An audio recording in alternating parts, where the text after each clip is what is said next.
Covid മഹാമാരി തീർത്ത പ്രതിസന്ധിയുടെ ഭാഗമായി നമ്മുടെ സംസ്ഥാനത്ത് ആരും പട്ടിണി കിടക്കുന്ന സ്ഥിതിവിശേഷം ഉണ്ടാകാൻ പാടില്ല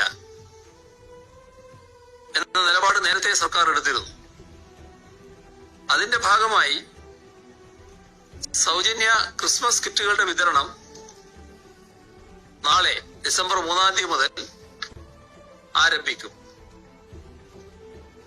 കോവിഡ് ദുരിതാശ്വാസ പ്രവർത്തനങ്ങളുടെ ഭാഗമായി സർക്കാർ സൗജന്യമായി നൽകുന്ന ഭക്ഷ്യക്കിറ്റ് ഈ മാസം ക്രിസ്മസ് കിറ്റായാണ് നൽകുന്നത്.